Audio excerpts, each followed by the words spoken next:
সামরিক সরঞ্জাম উদ্ভাবনে বিশ্বকে ধারাবাহিকভাবে চমকে দিচ্ছে মুসলিম বিশ্বের অন্যতম শক্তিশালী দেশ তুরস্ক।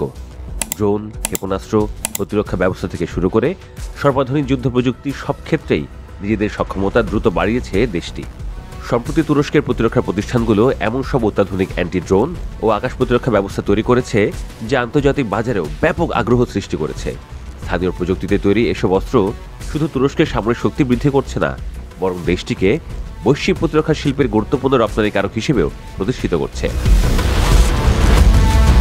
এর মধ্যে সম্পূর্ণ নিজস্ব প্রযুক্তিতে তৈরি নতুন আকাশ প্রতিরক্ষা ব্যবস্থার সামনে এনেছে তুরস্ক।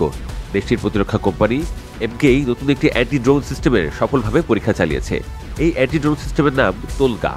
পরীক্ষার সময় বিভিন্ন মানববিহীন ড্রোনকে ধ্বংস করতে সক্ষম হয়েছে এটি।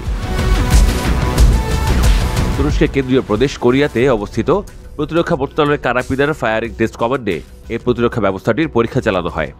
এই প্রতিরক্ষা ব্যবস্থা খুবই ছোট ও ট্যাকটিক্যাল ড্রোন, ক্রুজ ক্ষেপণাস্ত্র এবং স্মার্ট যুদ্ধাস্ত্রকে ভূপাতিত করতে সক্ষম। এই বছরের শুরুতে ইস্তাম্বুলে অনুষ্ঠিত ইন্টারন্যাশনাল ডিফেন্স ইন্ডাস্ট্রি ফেয়ারে প্রথমবার এই সিস্টেমটি জনসমক্ষে এনেছিল এর নির্মাতা প্রতিষ্ঠান এমকেই। স্বল্প দূরত্ব দিয়ে উড়ে যাওয়া শত্রু সমরাস্ত্র, বিশেষ করে ড্রোনকে ভূপাতিত করার জন্য এই প্রতিরক্ষা ব্যবস্থা তৈরি করা হয়েছে। এই সিস্টেমে রয়েছে command and control centre, radar, turret অস্ত্র এবং বিশেষ অ্যান্টি ড্রোন গোলাবারুদ। সব মিলিয়ে এটি ড্রোনের বিরুদ্ধে একটি শক্তিশালী, বহুস্তর ও সমন্বিত প্রতিরক্ষা দেয়াল তৈরি করতে সক্ষম।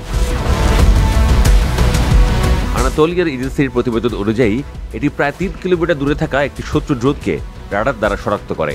এরপর ইলেকট্রনিক জ্যামিং সিস্টেম ব্যবহার করে সেটিকে ভূপাতিত করতে পারে। পরীক্ষার সময় 12.7 মিলিমিটার গান এবং 20 মিলিমিটার অস্ত্র ব্যবহার করে নিচু উচ্চতায় আসা ড্রোনগুলো ভূপাতিত করা হয়।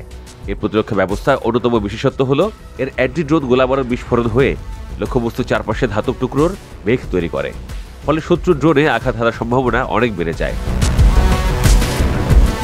পরীক্ষার পর এমকেইর ব্যবস্থাপক ইলহাবি কেলেশ বলেন, তোলকা প্রতিরক্ষা সিস্টেম পরীক্ষার সময় গুলিতে ড্রোন ধ্বংস করে তার সক্ষমতা প্রমাণ করেছে। ব্যবহৃত টার্গেট ড্রোনগুলো ছিল রাশিয়া ইউক্রেন যুদ্ধে ব্যবহৃত ড্রোনের মতোই।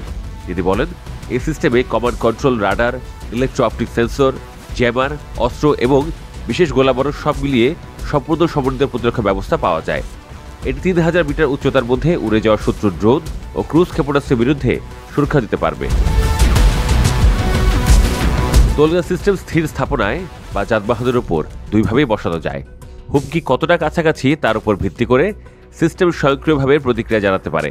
আধুনিক ড্রোন ভিত্তিক যুদ্ধের যুগে এই প্রতিরক্ষা ব্যবস্থা তুরস্কের জন্য গেম চেঞ্জার হয়ে উঠতে পারে বলে মনে করছেন সামরিক বিশেষজ্ঞরা।